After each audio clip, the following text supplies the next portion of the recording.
पहले कराया मां का 50 लाख का इंश्योरेंस, फिर बेटे ने गला घोंट कर दी हत्या, पिता ने ऐसे पकड़ा।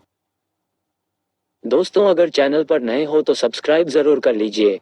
ये कहानी है एक मां की, जिन्हें उनके प्यारे बेटे ने पैसे के लालच में मार डाला। ये कहानी है एक मां की, जिन्हें उनके प्यारे बेटे ने पैसे के लालच में मार डाला। पैसे के लालच में बेताब बेटे ने अपनी मां को ही मार दिया और प्लान था बाप के भी मर्डर का। ये कहानी हमें एक अजीब सच्चाई की ओर ले जाती है, जहां बेटा मां के प्यार और बेटे का कर्तव्य भूल गया। इस कहानी में आपको बताएंगे कि कैसे पिता को अपने बेटे पर शक हुआ और हत्या की गुत्थी सुलझ गई। ये कहानी है उत्तर प्रदेश के फतेहपुर जिले के एक छोटे से परिवार की। गांव के रहने वाले रोशन सिंह एक समृद्ध किसान हैं। उनके परिवार में पत्नी प्रभा देवी और बेटा हिमांशु है। रोशन सिंह हनुमान भक्ति में विश्वास रखते हैं और हर मंगलवार को वह चित्रकूट के राजापुर कस्बे में स्थित हनुमान मंदिर में जाते हैं। एक बार की बात है, जब रोशन सिंह पूजा करके मंदिर से लौट रहे थे। जब वह अपने घर पहुंचा तो उनकी पत्नी प्रभा देवी गायब थी। बेटे हिमांशु से पूछा, लेकिन उसने कोई सही सा जवाब नहीं दिया। रोशन सिंह और हिमांशु ने प्रभा देवी को ढूंढने के लिए गांव का कोना कोना छान मारा, लेकिन पत्नी का कहीं पता नहीं चला। उन्होंने गांव के लोगों से भी पूछा, लेकिन किसी को नहीं पता था कि प्रभा देवी कहाँ होंगी। पिता को थी अनहोनी की आशंका। रोशन सिंह को चिंता सता रही थी और वह निराश होकर घर लौट आए।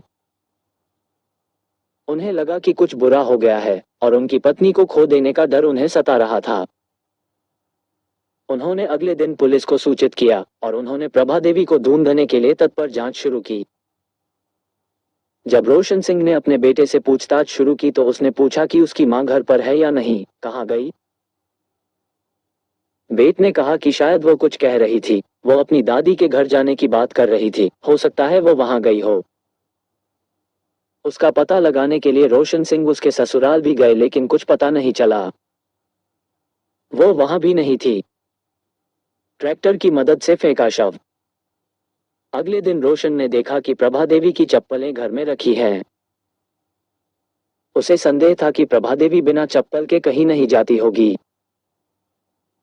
उन्होंने तुरंत पड़ोसियों से पूछताछ की तो पता चला कि हिमांशु सोमवार रात ट्रैक्टर में बोरा लेकर कहीं चला गया है।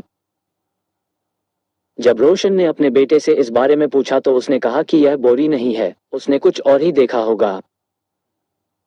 इसके बाद रोशन सिंह ने प्रभा देवी की खोजबीन शुरू की, लेकिन कुछ पता नहीं चला। देर रात जब रोशन सिंह थके हारे घर लौटे तो उनका बेटा मौजूद था। इस दौरान गांव में यमुना नदी के किनारे बोरे में बंधा महिला का शव मिला। उसके गले में गमछा बंधा हुआ था। ये शव प्रभा देवी का था। उधर हिमांशु भी घर से भाग गया। इस पर रोशन सिंह का शक यकीन में बदल गया। इसके बाद बेटे हिमांशु पर पत्नी की गला घोंटकर हत्या करने और शव को ट्रैक्टर से यमुना किनारे फेंकने का आरोप लगा। बीमा पॉलिसी को लेकर हत्या। घटना के संबंध में रोशन सिंह ने बताया कि उनके बेटे ने मेरा और मेरी पत्नी का 50 लाख रुपए का बीमा कराया था। बीमा की रकम पाने के लिए उसने अपनी मां की हत्या कर दी। इससे पहले भी वह अपने चाचा के घर से आभूषण गायब कर चुका है। हिमांशु ने अपनी मां की बीमा पॉलिसी के कागजात अपने पास रखे थे। पॉलिसी में हिमांशु नॉमिनी थे। फिलहाल पुलिस ने मृतका के पति रोशन की शिकायत पर बेटे हिमांशु के खिलाफ हत्या का मामला दर्ज कर लिया है। फरार हिमांशु की तलाश जारी है। दोस्तों, वीडियो को लाइक और चैनल को सब्सक्राइब जरूर कर लीजिए। धन्यवाद।